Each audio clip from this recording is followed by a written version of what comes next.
नमो बुद्धाय. जय भीम. सुखो बुद्धान पादो सुखा धम्म देशन सुखा संगस्य सामग्री समगानं तपो सुखो. सुखद बुद्धांचा जन्म, सुखकर सद्धम्मोपदेश, सुखकर संघ एकता, सुखद समूह तपस्या. बंधू भगिनींनो, अतिशय सुंदर असा हा बुद्धांचा धम्म. ज्या बुद्धांच्या धम्मामध्ये आपण रोज अनेक गोष्टी बघतो आहोत, समजून घेतो आहोत, ऐकतो आहोत. त्यामध्ये काल आपल्याला ज्या गोष्टी बघायला मिळाल्या की राजा बिंबिसार सिद्धार्थ गौतमाला आपल्या मुलासारखं, आपल्या पुत्रासारखं, प्रजेसारखं समजून राजा शुद्धोधन यांच्या त्या राजवाड्यातनं, त्या राजधानीतनं, त्या राजमहालातनं सिद्धार्थ निघून आलेला आहे. मग सिद्धार्थाचं निघून येणं म्हणजे वडिलांशी काही त्रागा, वडिलांशी काही भांडण, किंवा ते राज्य नकोय म्हणून असं काही घडलंय का? यासाठी ते निघून आलेत का?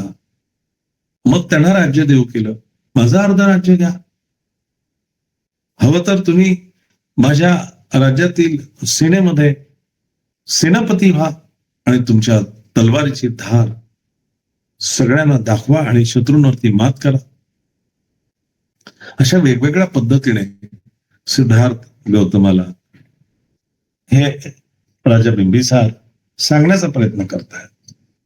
परंतु सिद्धार्थ गौतमाचा निर्धार अतिशय पक्का आहे.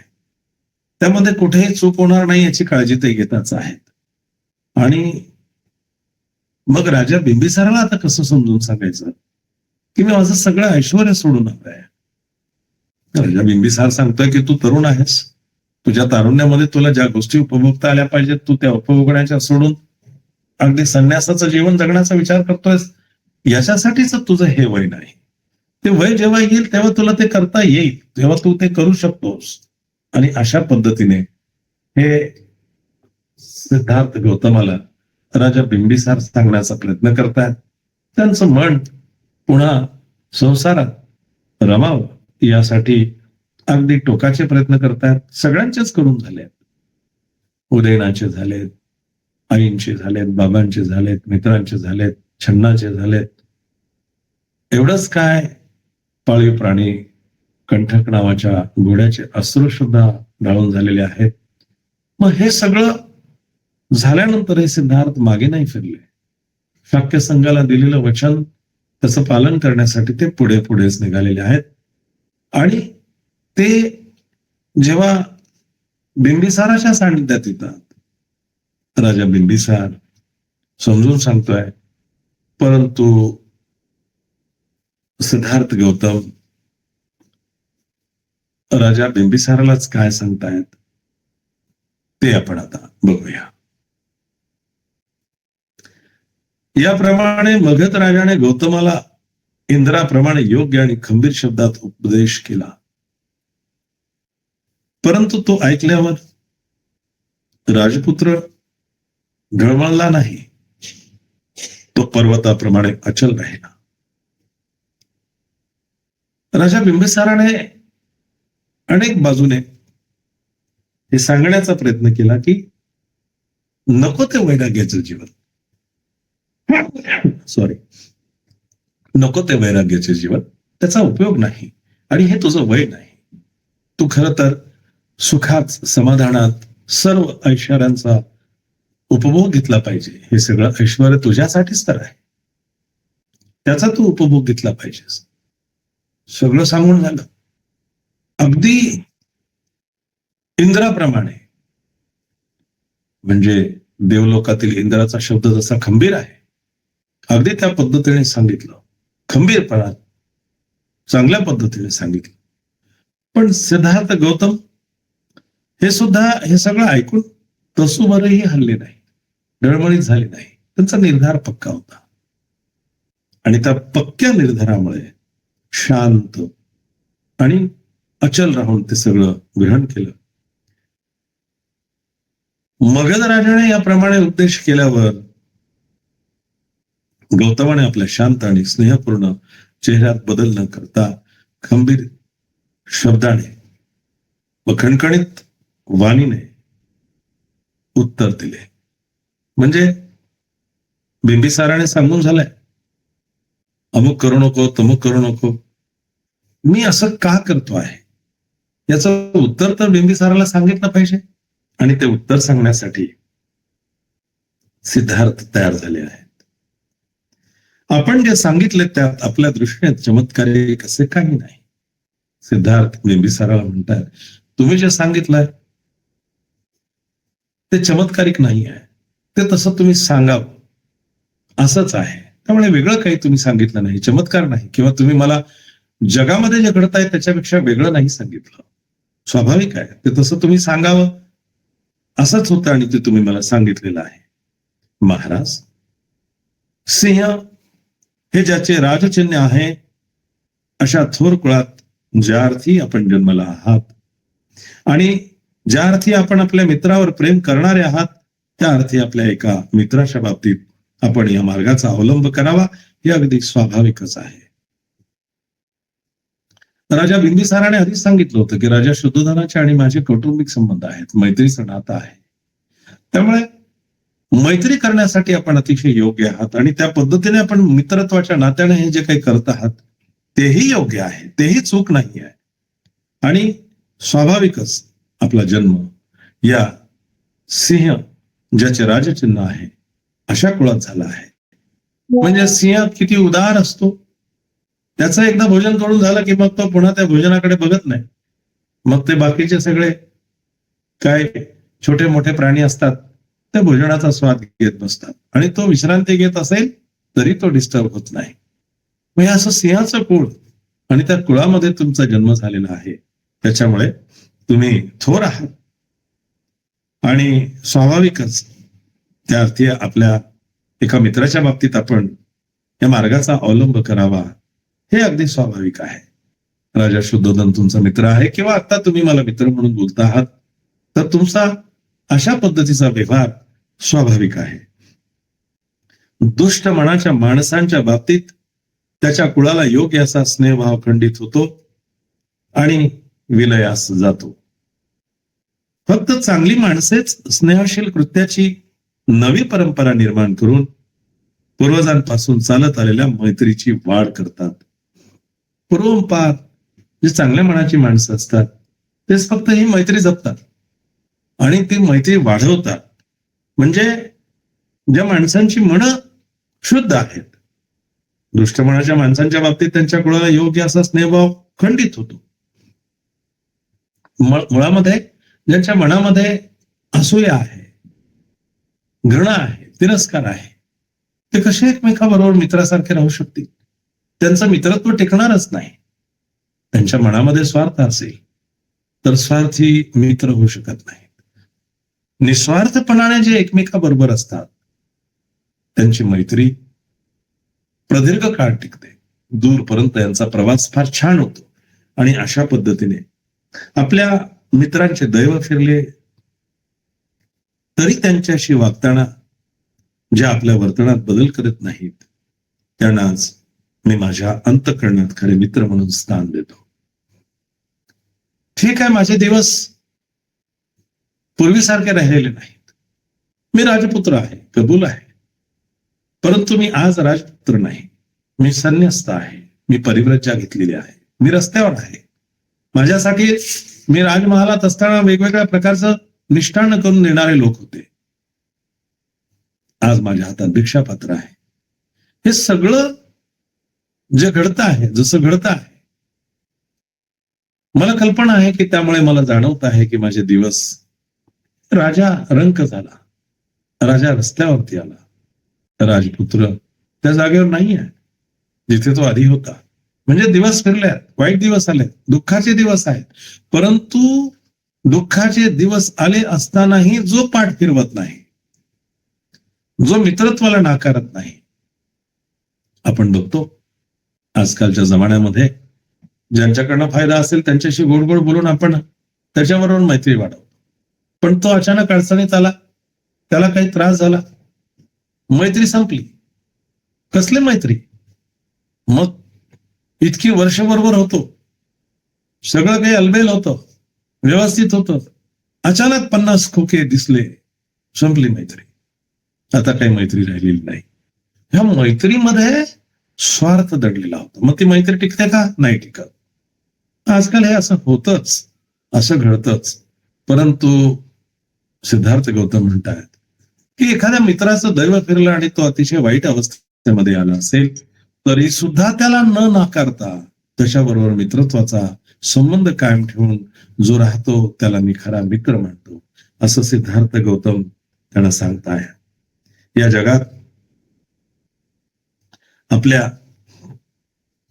संपत्ती मिळाल्यानंतर आपले मित्र आणि धर्म यांच्यासाठी तिचा उपयोग जे करतात त्यांच्या संपत्तीलाच खरे स्थैर्य प्राप्त होते आणि शेवटी जेव्हा ती नष्ट होते तेव्हा ती दुःख निर्माण करीत नाही.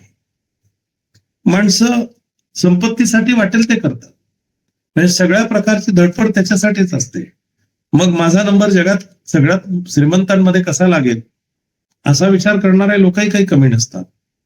या विचारामुळे, त्या हव्यासामुळे, त्या लोभामुळे त्यांची अवस्था अशी होते की त्यांना पैशाशिवाय काही दुसरं दिसतच नाही. मग कशाही प्रकारची माणसं असतात. परंतु आपण एका अतिश्रीमंत माणसाला ऐकलेलं आहे, त्याच्याबद्दल आपण माहिती घेतलेली आहे. अनाथ पिंडकाचं उदाहरण बुद्धांच्या काळातलं. केवळ बुद्ध येत आहेत, त्यांचं व्यवस्थित स्वागत व्हावं, त्यांच्या राहण्यासाठीची व्यवस्था व्हावी, सगळी संपत्ती अर्पण करून टाकण्यासाठी तयार असलेला अनाथ पिंडिक, त्याचं खूप मोठं उदाहरण आहे. पण अलीकडे तशी माणसं कितीही दुर्बीण लावून शोधा, सापडत नाही. एखादे दुसरे असतात रतन टाटा सारखे, समाजासाठी खूप काही करावं असं वाटणारे आणि त्या भावनेतनं काम करणारे लोक जे आहेत त्यांची संख्या मात्र अतिशय दुर्मिळ झालेली आहे. त्यांनी सिद्धार्थ गौतम म्हणतात की अजून ते सिद्धार्थच आहे, अजून ते बुद्ध झालेले नाही, तो प्रवास पुढचा आहे. परंतु सिद्धार्थ गौतम त्यांना म्हणतात की मी माझ्या अंतःकरणात खरे मित्र म्हणून त्यांना जागा दिली आहे. त्यांचं महत्व, त्यांचं स्थान नक्कीच मोठं आहे. आणि भाग्यशाली पुरुषाला वैभव काळ प्राप्त झाला असता त्याच्याशी कोण मैत्री करत नाही. एखादा भाग्यवान असेल, अचानक लॉटरीचं तिकीट लागलं, खूप पैसा आला, अगदी श्रीमंती आली, काहीतरी लॉटरीचं तिकीट होतं कोटभर रुपयाचं वगैरे लागलं. कालपर्यंत तुमच्याकडे न बघणारे शेजारी पाजारी तुमच्याकडे येऊन बसतात. अरे वा, व्हेरी गुड, कॉंग्रॅच्युलेशन, अभिनंदन, लॉटरी लागली आहे, श्रीमंती आली आहे. आणि आता पैसा आलाय म्हटल्यानंतर मग मैत्री वाढणार, कारण अचानक श्रीमंती आली आहे, वैभव आता फार श्रीमंतीत परिवर्तित झालेला आहे. मग अशा पद्धतीने मैत्री करणारे जे असतात ते मैत्री करणारे निर्विवादपणे स्वार्थीच असतात. आणि होतं असं, किती संपत्ती येते, आपले मित्र आणि धर्म यांच्यासाठी तिचा उपयोग जे करतात. आली संपत्ती, खूप पैसा आला, आपल्या मित्रांसाठी, काही धर्मासाठी. मग आपणही सांगत असतो का नाही, कालचं उपवासच झालं, मग ते भंतेजी आले, मग भंतेजींना आपण प्रत्येक महिन्याला एक ठराविक रक्कम देतो. दानाची पारमिता करणं सुद्धा आवश्यक असतं. ही दानपारमिता निश्चितच प्रत्येकानं केलीच पाहिजे. आपल्याला आपल्या वाटेचं मिळालंय ना, आपलं पोट भरलंय, मग काही शिल्लक राहिलंय का? ठीक आहे, आधी स्वार्थ मग परमार्थ ही गोष्ट पण काही चुकीची नाहीये. मग आपलं पोट भरलंय ना, तरी शिल्लक आहे ना, मग कोणीतरी याचक आलाय, कोणीतरी आलंय ज्याच्या पण पोटाला भूक लागली आहे, त्याला पण त्याची नितांत गरज आहे, द्या. ते खराब होईल, कुजून जाईल, सडून जाईल, आणि मग सडून जाईपर्यंत तसंच ठेवायचं, पण कोणाच्या मुखात नाही घालायचं. ही मानसिकता वाईट, ही चुकीची आहे.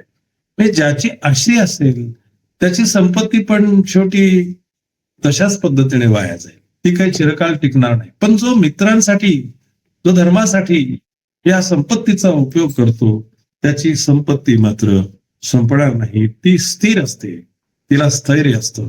आणि मग ज्यांना ह्या सगळ्या गोष्टींची गरजच नाही, कसला मित्र आणि कसला धर्म मला माझ्या नशिबाने मिळालाय, मी प्रयत्न केला म्हणून मिळालाय. मी रोज लॉटरी खेळत होतो, आज लागलाय लॉटरीचा नंबर, आज लागलाय, मला माझ्या कर्तृत्वाने मिळालाय, असं म्हणून अहंकाराने पेटून उठलेल्या माणसाच्या त्या संपत्तीला स्थैर्य राहत नाही, ती नष्ट होते. आणि ती जेव्हा नष्ट होते तेव्हा ती गेल्याचं दुःख अपार. अनेक लोक बघितल्यात, आत्महत्या, मृत्यू, जॉब, हार्ट अटॅक, गेले पैसे, काय करायचं, समाधान नाही.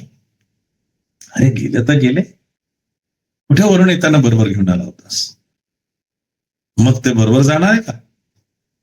अरे ते आहे काय, ते भौतिक आहे, आले असतील गेले असतील, ठीक आहे, पुन्हा प्रयत्न करा, कष्ट करा, मेहनत करा, प्रयत्नातून पुन्हा सगळं उभं करता येऊ शकतं. पण तसा विचार न करता गडबडून गोंधळून आता काय करू, हरे देवा करत करत येतो झटका आणि सगळं संपतं. म्हणजे ते स्थिर राहत नाही.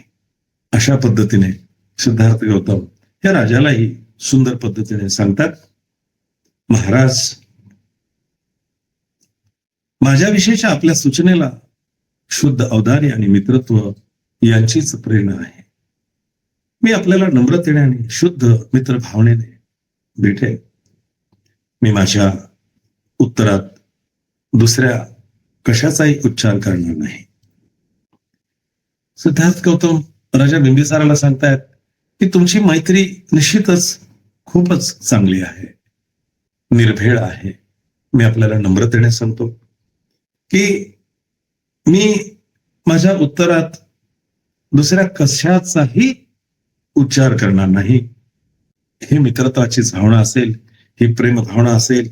मला या ऐहिक वस्तूंची जितकी भीती वाटते तितकी सर्पाची, आकाशातून होणाऱ्या वज्राघाताची किंवा वाऱ्याने भडकणाऱ्या ज्वालांची ही भीती वाटत नाही. हे जे भौतिक सगळ्या सुख समाधानाच्या गोष्टी आहेत, या गोष्टींना मी एवढा घाबरतो की मी तितका सापालाही घाबरत नाही. आकाशातला अचानक वज्राघात झाला त्यालाही मी घाबरत नाही. आणि खूप सोसाट्याचा वारा आला, त्याने सगळं काही उद्ध्वस्त करून टाकलं आणि मलाही तो उद्ध्वस्त करून टाकेल, पण मी त्यालाही घाबरत नाही. मी घाबरतो कशाला? या भौतिक सुखाला. या सुखाच्या मागे लागलं तर कशी बर्बादी होते, म्हणून मी त्याला घाबरतो. आपल्या आनंदाची आणि आपल्या संपत्तीची लुटमार करणारी ही क्षणभंगूर सुखे जगभर भ्रामक कल्पनांप्रमाणे निरर्थक तरंगत असतात. ही सगळी सुख जी आहेत ना, ती मुळातच क्षणिक आहेत. त्या सुखांसाठी जगभरची सगळीच लोक त्या भ्रामक कल्पनांप्रमाणे निरर्थक तरंगत असतात. त्यांची नुसती आशा केली तर ही माणसांची मने ती म्हणून टाकतात आणि त्यांच्या अंतःकरणात त्यांनी जर घर केले तर ती त्यांना अधिकच म्हणून टाकतात. त्यांच्याबद्दल नुसता विचार केला, नुसती आशा केली. आपण कधी कधी असा विचार करतो, मला आता छानशी नोकरी लागेल, लागली नाही अजून, लागेल. माझं आता शिक्षण पूर्ण झालं, मला छान नोकरी लागेल, नोकरीतनं पैसा येईल, मग पहिल्यांदा एक गाडी घेईल, चला टू व्हीलर घेईल. पण कोणत्या कंपनीची घेईल त्याचाही निर्णय आधीच झालेला आहे. मग ती होंडाची घेईल का बुलेटची घेईल की बजाजची घेईल. अनेक कंपन्या आहेत, त्यातली त्याला मनात त्याच्या जे येतं त्याचा विचार. मग मी ओके बुलेट छान आहे ती घेईन, मग बुलेटने प्रवास करेन, मग नोकरीवरनं थोडा लवकर घरी येईन, मग पुन्हा एक वेगळ्या प्रकारचा व्यापार करेन आणि त्या व्यापारामध्ये लोकांच्या घरोघर जाऊन त्या वस्तू देईन आणि त्याच्यातनं पैसा कमवेन. आता मला खूप पैसा मिळायला लागला, मग मी आता घर घेईन. आणि घर घेतलं की मग घराच्या समोर उभी करायला मला एक मोठी गाडी पाहिजे. टू व्हीलरने काय होणार आहे? मग मी आता फोर व्हीलर घेईन. आता फोर व्हीलर मध्ये फिरेन आणि छानपैकी त्या फोर व्हीलर मधनं प्रवास करत जे जे मला अपेक्षित आहे ते सगळं करेल. अचानक इलेक्ट्रिकल पोल आला आणि धडकली गाडी. मनातच, विचारातच, ह्या विचाराच्या विश्वामध्येच आपण इतके गुरफटलेलो असतो. त्याचे तरंग आमच्या मनामध्ये अशा पद्धतीने उमटलेले असतात की आपण त्यातनं बाहेर निघतच नाही. काल्पनिक सगळं काही करतो आणि प्रत्यक्षपणे पैसा मिळाल्यानंतर सुद्धा अशा पद्धतीचा विचार करणारे अनेक लोक आहेत. मी काय करू, हे करू का ते करू, ते करूच का ते करूच नको, अशा पद्धतीचा विचार करून आपल्या स्वतःच्या मनामध्ये संभ्रम निर्माण करून घेणारे अनेक लोक आहेत. म्हणून ह्या ऐहिक सुखाची जी भीती सिद्धार्थ गौतमाला वाटते, त्या वस्तूंच्या अनुषंगाने, या कल्पनांच्या माध्यमातून त्यांची नुसती आशा करणारे सुद्धा किती हवेत तरंगत असतात. प्रत्यक्ष काही घडलेलं नाही, परंतु नुसता त्याचा विचार करणारी मंडळी आहे. त्याच्याबद्दल फक्त मनामध्ये वेगवेगळ्या प्रकारची स्वप्न पाहणारी मंडळी आहे. त्या स्वप्नांनाच ते इतकं रंगीत करतात. ते स्वप्न आणि प्रत्यक्षपणे जर समजा तसं घडलंच तर आपण तर आशावादच केला, पण आपण खरोखर तसं करू शकलो तर मग मात्र त्यातनं सुटका होत नाही. त्या मोहामध्ये माणूस अडकून जातो आणि त्याच्या अंतःकरणात त्यांनी जर घर केले तर ती त्यांना अधिकच मोहून टाकते.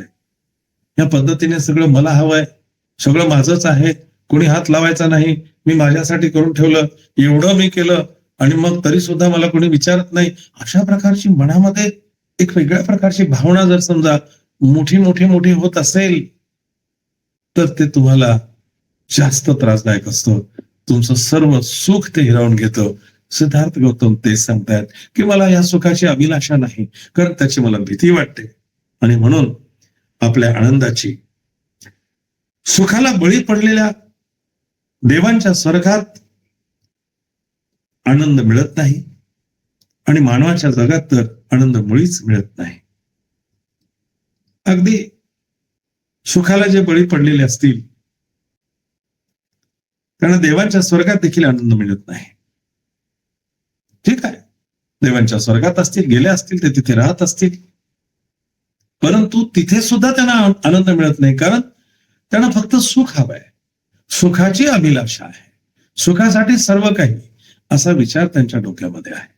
आणि असा विचार करून ते जगत असताना अनेक वेळा असं घडतं की नुसती अभिलाषा, नुसतं तेच तेच हवंय. मी अनेक वेळा तुम्हाला या गोष्टीचं उदाहरण दिलं आहे की एक गुळाची भेली आहे. आमच्याकडे भेली म्हणतात, तुमच्याकडे काय म्हणतात मला माहित नाही, परंतु गट्टा असतो गुळाचा, तो छानपैकी गोड असतो आणि एक मुंगळा त्याला चिकटतो. तो मुंगळा त्या गुळाच्या भेलीला तो हळूहळू हळू कुरतडत जातो आणि कुरतडत कुरतडत त्याला असं वाटतं की अरे बाहेर एवढं गोड आहे, अजून थोडं मध्ये गेल्यावर किती गोड असेल, आणखीन थोडं पुढे गेल्यावर किती गोड असेल, असं करत करत तो त्या गोडाच्या शोधामध्ये खूप मध्येपर्यंत जातो आणि अचानक ऊन तापतं आणि ती भेली जी आहे ती पगळते. मग ते छिद्र बंद होतं ज्याच्यातनं तो मध्ये गेलाय. पुन्हा बाहेर यायला त्याच्यामध्ये शक्ती नाहीये, कारण आतमध्ये श्वास घ्यायला हवा नाहीये आणि तो गुदमरून तिथेच मरून जातो. बऱ्याच वेळेला तुम्ही बघितलं असेल, गुळाची भेली जर फोडली तर त्याच्यामध्ये मुंगळे तुम्हाला आढळतात. त्याचं कारण ह्या शोधामध्ये आणखीन गोड असेल, आणखीन गोड असेल, ह्या लोभापायी तो मध्ये मध्ये जातो. शेवट काय झाला, सगळी दारं बंद झाली, मग श्वास घ्यायला जागा नाही, मग आला मृत्यू. अशा पद्धतीने या ऐहिक सुखांच्या मागे मी लागत नाही. त्याचा शोध घेत घेत कितीही पुढे गेलो तरी तृप्ती होत नाही. अतृप्त माणसं अशा पद्धतीनेच राहतात. ही अतृप्ती जी आहे, ही अतृप्ती येऊ नये म्हणून मी त्याच्या मागे लागत नाही. आणि वाऱ्याचा मित्र असलेला अग्नी ज्याप्रमाणे कितीही इंधन मिळाले तरी संतुष्ट होत नाही, वाऱ्याचा मित्र अग्नी यांची खूप मैत्री असते. हवा जेवढी जोरात तेवढी आग पेटते. ही मैत्री आहे त्यांची. वाऱ्याला तो सांगतो तू ये, मला जोरात पेटू दे. खूप मैत्री असते. आणि ही चांगली मैत्री जरी असेल, परंतु त्या वाऱ्याचं इंधन मिळालं, तो मात्र काही समाधानी होत नाही. अग्नी आहे ना, तो समाधानी होत नाही. आपण काय करतो? मग बऱ्याच वेळेला रॉकेल टाकतो, पेट्रोल टाकतो, है की नाही? लाकडांना आग लावायची असेल तर नुसतं वाऱ्याने पेटेल का? काडी लावून दिली पेटेल का? नाही. पेटेल. पेटल्यानंतर रॉकेल टाकलं, पेट्रोल टाकलं किंवा अग्निजन्य पदार्थ टाकला, त्याच्याने ते पेटेल. आणि आता वारा, आता मात्र जोराने भडका उडायला लागला. त्या वाऱ्याने नुसती त्याची काही समाधान होत नाही, त्या अग्नीची. तो आणखीन काहीतरी हवाय, आणखीन काहीतरी. मग आपण पुन्हा रॉकेल टाक, पुन्हा पेट्रोल टाक. आपण करतो की नाही असं? आपण जसं ते करतो त्या पद्धतीने या इंधनाचं, ह्या ज्वालेचं, ह्या अग्नीचं समाधान होत नाही. त्याप्रमाणे तो तृष्णांत आहे. त्याला कितीही सुखे मिळाले तरी तो तृप्त होत नाही. रॉकेल टाका, पेट्रोल टाका, पेटवत राहा. त्याला वाटतं पेटतच राहावं, पेटतच राहावं. अगदी चांगला मित्र आहे त्याचा वारा. मग तो येतोय, त्याला भरभरून वारा देतोय, पण त्याचं अजून पाहिजे, अजून हवंय, अजून पाहिजे, और चाहिए. ही सगळी जी भावना आहे, ह्या भावनेमुळे तो कधी तृप्त होत नाही. या जगात सुखासारखी दुसरी आपत्ती नाही. लोक भ्रमामुळे सुखासक्त होतात. सत्य म्हणजे काय हे समजले आणि असत्याची भीती वाटू लागली तर कोणता शहाणा मनुष्य स्वतःहून असत्याची इच्छा धरेल? म्हणजे हे सुख, या सुखाच्या मागे लागणं हे सगळ्यात मोठं दुःख आहे. हे अरिष्ट आहे, ही आपत्ती आहे. आणि लोक भ्रमामुळेच सुखासक्त होतात.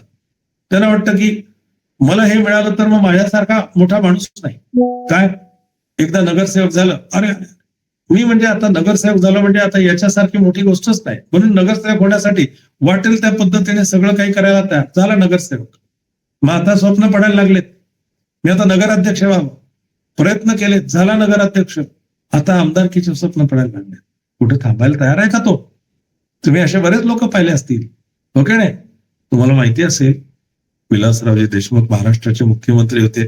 केंद्रामध्ये सुद्धा मंत्री होते, केंद्रीय मंत्री सुद्धा होते. त्यांची सुरुवात सरपंचापासून झालेली होती. ते सरपंच होते आधी. तिथून सुरुवात केलेला माणूस हळूहळू हळूहळू राज्याचा मुख्यमंत्री. मग आता अवजड उद्योग मंत्री केंद्रामध्ये, भारताचा सगळा कारभार त्या मंत्रिपदात. अशा पद्धतीने हे झालं ते पाहिजे, ते झालं ते पाहिजे, ते पाहिजे, ते हेच तर आहे भौतिक सगळं सुख. आणि याच्या भ्रमामध्ये, याच्यामध्ये जर समजा माणूस सुखासक्त झाला, मग त्याला काहीच सुचत नाही शिवाय त्याच्या. पण एकदा जर तुम्हाला सत्य समजलं, खरं काय आहे, अरे हे सगळं अनित्य आहे, हे सगळं इथेच सोडून जावं लागणार आहे, हे निरंतर नाही आहे, हे माझ्यासोबत माझ्या मृत्यूनंतर असणार नाही आहे, ही गोष्ट, हे सत्य जेव्हा समजतं, तर मग असत्याची भीती वाटायला लागते. मग हे असत्य आहे, अनित्य आहे, हे चिरकाल टिकणार नाहीये, मग त्याची भीती वाटायला लागते. आपण म्हणतो एक छानसं घर बांधू, सुंदर सजावट करू. तू मेल्यावर त्या घरात कोण राहील? ठीक आहे, तर तुझ्या घरातले सदस्य असतील, तू सुंदर घर बांधलं पाहिजेच, नाही असं कोणी म्हणत नाही. पण ईर्ष्येने नाही. कोणीतरी महाल बांधलाय, मग मी तसाच बांधू, तसंच माझं असलं पाहिजे. तेवढंच मोठं घर बांधावं तर लागेलच. तुम्हाला राहायचंय, तुमच्या मुलाबाळांना त्याच्यामध्ये राहायचंय. परंतु ईर्ष्येने काही करण्याचा विचार करत असाल, मनामध्ये कोणाबद्दल तरी एक वेगळ्या प्रकारची असूया ठेवून तुम्ही काही करत असाल, तर ते तुम्हाला नक्कीच अशा अवस्थेत घेऊन जाणार आहे, तिथनं तुम्हाला बाहेर निघता येणार नाही. मग सत्य समजलंय, आता असत्याची तुम्हाला भीती वाटते. आणि मग असत्याची जेव्हा भीती वाटते, कोणता शहाणा मनुष्य स्वतःहून असत्याची इच्छा धरेल? कोणी आहे असा ज्याला सगळं समजलंय, सत्य उमजलंय, आणि सत्य समजल्यानंतरही तो पुन्हा असत्याच्या अनुषंगाने एक वेगळ्या प्रकारची इच्छा मनात ठेवेल? असं कोणी नाही करणार ज्याला सत्य समजलं आहे. समुद्राने वेढलेली पृथ्वी ताब्यात घेतल्यावर राजे लोकांना त्या महासागराची दुसरी बाजूही जिंकण्याची इच्छा असते. समुद्र आहे आणि त्याने काय केलंय की या पृथ्वीला वेढलेला आहे, ताबा घेतलेला आहे. आणि अशा पद्धतीने ताबा घेतल्यावर ज्या राजांना, त्या राजा लोकांना त्या महासागराची दुसरी बाजू ही जिंकण्याची इच्छा असते. एका बाजूने समुद्रापर्यंत आपण पोहोचलोय, आपल्या सीमा तिथपर्यंत पोहोचवल्या, जिंकत जिंकत आपण समुद्राच्या एका किनाऱ्यापर्यंत आलेलो आहोत. पण त्याची इच्छाच पूर्ण होत नाही. त्याला वाटतं की अरे आपण एकाच किनाऱ्याला आहोत, आपल्याला अजून दुसऱ्या किनाऱ्यापर्यंत जायचंय. त्याची तृष्णा, त्याचा मोह, त्याची हाव, हे सगळं करायला त्याला भाग पडते. सागराला मिळणाऱ्या पाण्याने तो कधी तृप्त होत नाही. ते सागराचं पाणी त्याला मिळतं, त्याने तो तृप्त होत नाही. तद्वतच कितीही सुखे मिळाले तरी माणूस तृप्त होत नाही. माणसाला तू बघा, कधीतरी कोणाला तरी पैसे देऊन बघा, हे 5,000 रुपये घे बाबा तुला. म्हणजे का देतोय तर काही नाही, जरा मला नफा झाला, भरपूर पैसे मिळाले. कंपन्यावाले करतात ना, नफा देतात, दिवाळीत बोनस देतात. 5,000 दिले बोनस, विचारा त्याला ओके हॅपी. तो मालक आहात ना तुम्ही, तुमच्या हो yes sir, yes sir, thank you sir, असं म्हणून निघून जाईल. बाहेर परत मित्राला काय कंजूस आहे, एवढं काम करतो आपण, मला वाटलं देईल 10-15,000 रुपये, 5,000 रुपये टिकवलेच आमच्या हातावर. समाधान आहे का? अरे 5 मिळाले ते काही कमी नाही, असं म्हणून जर समाधानाने विचार केला तर तुमची तृष्णा नक्कीच तृप्त होईल. पण अतृप्ततेमुळे अगदी दुसरा किनारा गाठता यावा याच भावनेनं माणूस सतत सतत सतत वाहत असतो, पुढे पुढे जात असतो, बिलकुल त्या मुंगळ्यासारखा. मध्यंतराला अवकाशातून सुवर्णमय पर्जन्यवृष्टी लाभली. त्याने सर्व खंड जिंकले व शकराचे देखील अर्धे राज्य पादाक्रांत केले. तरीही त्याची ऐहिक पदार्थाविषयीची आसक्ती कमी झाली नाही. मग कुठलं राज्य मिळो, कुठला प्रांत मिळो, कुठलं मंत्रीपद मिळो, काय जे असेल ते सगळं प्राप्त झाल्यानंतरही मला मुख्य जागाच पाहिजे आहे. I want to be a chairperson, मला तीच जागा पाहिजे आहे. त्याच्यासाठी सातत्याने धडपड करत असणारा तो सुखी कसा होईल? त्याला ऐहिक सुखामुळे, त्याची आसक्ती वाढल्यामुळे त्याला ते सुख मिळणार नाही. इंद्र जेव्हा वृत्राच्या भयाने लपून बसला होता, तेव्हा जरी स्वर्गातील देवांच्या राज्यांचे नहुशाने उपभोग घेतला आणि आपल्या गर्विष्ठपणामुळे जरी त्याने आपली शिबिका मोठमोठ्या ऋषींना वाहयास लावली, तरीही तो संतुष्ट झाला नव्हता. हे थोडे मोठे लोक आहेत, इंद्र वगैरे, आणि यांच्या मनामध्ये वेगवेगळ्या प्रकारची अभिलाषा आहे. कोणाला तरी वाटतं बघा की मग आपल्याकडे कामाला असलेला माणूस त्याने पाय दाबावे, डोकं दाबावे, ही पण इच्छा होते. याला काय इच्छा झाली आहे? त्या राजाच्या नहुशाने सगळ्या गोष्टींचा उपभोग घेतला आणि आपल्या गर्विष्ठपणामुळे जरी त्याने आपली शिबिका मोठ्या मोठ्या ऋषींना व्हावयास लावली, तरी तो संतुष्ट झाला नाही. अनेक ऋषी मुनी, पालखी असते ना, पालखी, त्याला शिबिका म्हणतात, त्या पालखीत तो बसला आणि सांगितलं ऋषी मुनींना, चला तुम्ही घ्या ती खांद्यावरती आणि मला वाहून न्या त्या शिबिकेतनं, त्या पालखीतनं. पण तसं केल्यानंतरही त्याचं समाधान होत नाही, अतृप्त आहे तो, त्याचं समाधान नाही झालं. इतर उद्दिष्टे साध्य करण्यासाठी ज्यांनी आपले जीवन अर्पण केले, चिंध्या हेच ज्यांचे कपडे होते, कंदमुळे, फळे आणि पाणी हेच ज्यांचे अन्न होते, आणि सर्पाप्रमाणे लांब आणि पिळलेल्या जटा ज्यांनी धारण केलेल्या होत्या, अशा ऋषीमुनींना देखील ज्याने जिंकले, त्या या सुख नामक शत्रूसाठी कोण प्रयत्न करेल? सुख नावाचा हा शत्रू आहे खरं तर. मग ज्याने नुसती कंदमुळं खाल्ली, फळं खाल्ली, पाणी पिऊन राहिले, हेच त्यांचं अन्न होतं, हे प्रमुख अन्न होतं, याच्या व्यतिरिक्त काही नाही.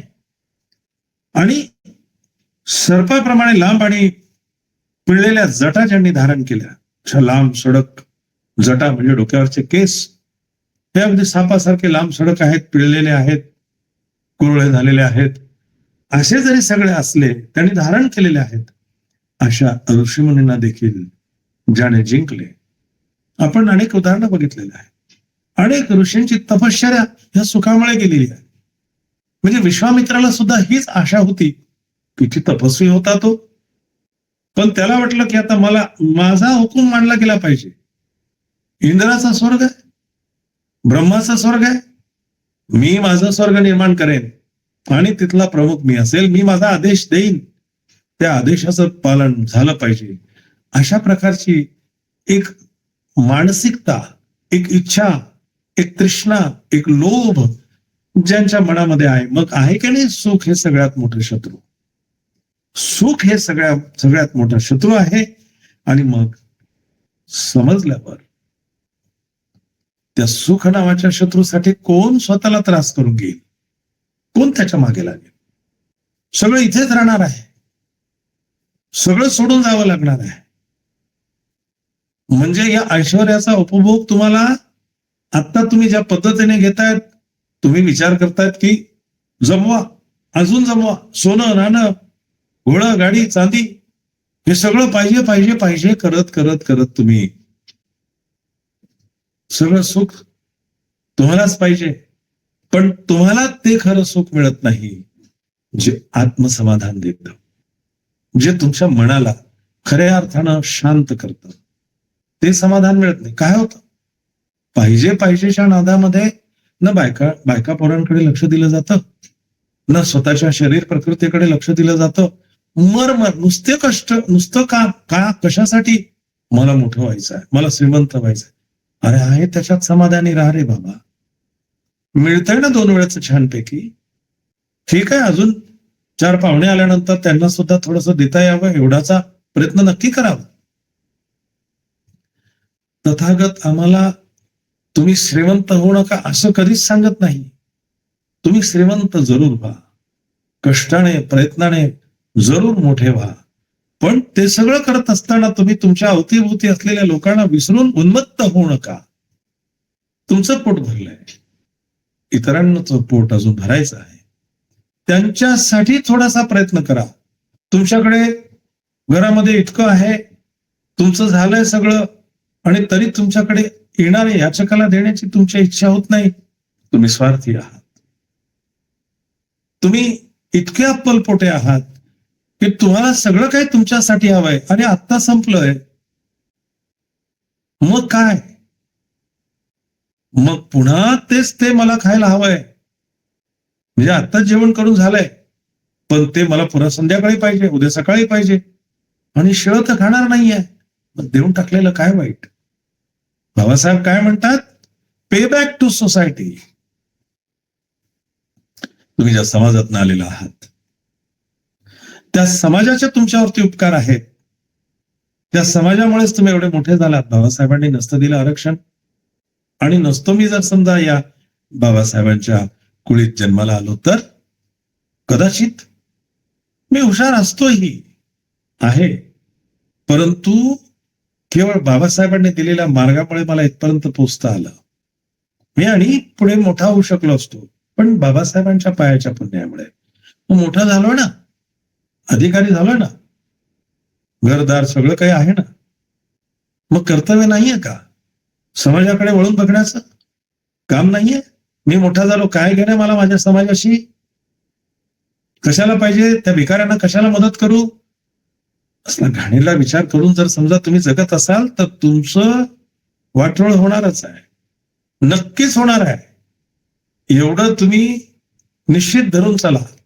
कारण बाबासाहेबांच्या मार्गाने जो चालला, बुद्धांच्या मार्गाने जो चालला, तो सुखी राहील, समृद्ध राहील. तो त्याच्यासह त्याच्या अवतीभोवती असणाऱ्या माणसांनाही सुख देईल आणि तो त्यांनाही समृद्ध करून सोडेल.